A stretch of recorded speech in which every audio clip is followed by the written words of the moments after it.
ये फेस्टिवल, एक त्योहार जिसमें की जाती है ढलते सूरज की पूजा और दूसरे दिन ही उगते सूरज की पूजा। त्योहार चलता है 3 दिन। छठ पूजा। छठ पूजा 2026 में कब की है, कितनी तारीख की है, चलिए आज जानते हैं। तो दोस्तों, छठ पूजा का जो महत्व है वो काफी अलग है। छठ पूजा बिहार और नेपाल यहाँ पे ही ज्यादातर मनाई जाती है। छठ पूजा स्त्रियां जो पूजा करती हैं वो अपने बच्चों के लिए और अपने परिवार की खुशहाली के लिए करते हैं। तो 2026 में छठ पूजा का पहला दिन है जो 13 नवंबर को है। 2026 में 13 नवंबर को शुक्रवार पड़ रहा है, जिसमें वो नहाए खाए जो एक दिन होता है, नहाए खाए का सबसे फर्स्ट, तो उस दिन की पूजा करेंगे। दूसरा दिन रहेगा 14 नवंबर 2026, दिन रहेगा शनिवार और उस दिन छठ पूजा का रहेगा दूसरा दिन और उसमें लोहंडा और खरना और इसका वो जो विधान रहता है वो पूजा करती हैं। उसमें सूर्योदय 6:43 पर होगा और सूर्यास्त 5:28 पर होगा। अगला दिन दोस्तों आ जाता है छठ पूजा का तीसरा दिन, जिसमें की जाती है छठ पूजा का संध्या अर्घ्य, मतलब ढलते हुए सूरज की पूजा। वो रहेगी 2026 में 15 नवंबर को। दिन रहेगा दोस्तों रविवार। उस दिन सूर्योदय तो 6:44 पर होगा सुबह और सूर्यास्त पे पूजा की जाएगी। सूर्यास्त 5:28 पे शाम को होगा। फिर आ जाता है छठ पूजा का चौथा दिन, 16 नवंबर 2026, दिन रहेगा सोमवार।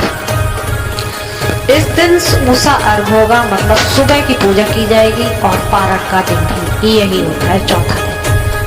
सूर्योदय इसमें 6:44 पर ही हो जाएगा और सूर्यास्त उस दिन 5:27 पर होगा और इसी दिन पूजा का पारण हो जाएगा और 4 दिन का ये त्योहार पवित्र वहीं पर विराम हो जाएगा और अगले साल फिर एक बार।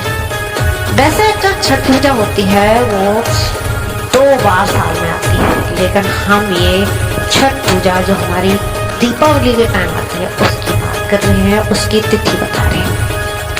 छठ पूजा के दिन दोस्तों जो हमारा तीसरा दिवस होता है, सबसे पहले चलो प्रथम दिवस की बात करें तो सूर्य देव को 4 दिन अर्पण होते हैं। छठ के प्रथम दिन को नहाए खाए के नाम से जाना जाता है। इस दिन पवित्र जल में, विशेषता गंगा नदी में सभी डुबकी लगाते हैं। छठ व्रत का पालन करने वाली जो स्त्रियां इस दिन केवल एक समय ही भोजन करती हैं। छठ का हो जाता है दूसरा दिन। दूसरे दिन को दोस्तों कहते हैं खरना। इस दिन सूर्योदय से सूर्यास्त तक निर्जला व्रत किया जाता है। सूर्योदय के तुरंत पश्चात सूर्यदेव को भोजन अर्पित करने के उपरांत व्रत का पारण किया जाता है और दूसरे दिन प्रसाद ग्रहण करने के पश्चात तीसरे दिन का भी व्रत आरंभ हो जाता है।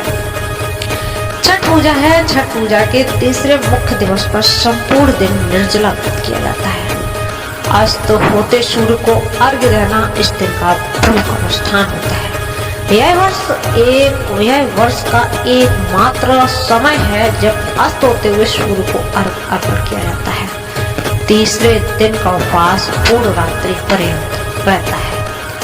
अगले दिन सूर्योदय होता है और सूर्योदय में सभी स्त्रियां फिर से एक बार सूर्य को अर्घ्य देती हैं। छठ का चौथा एवं अंतिम दिवस उगते हुए सूर्य को अर्घ्य अर्पण करना, इसे उषा अर्घ्य के नाम से जाना जाता है। सूर्य को अर्घ्य देने के पश्चात 36 घंटे का उपवास पूर्ण किया जाता है।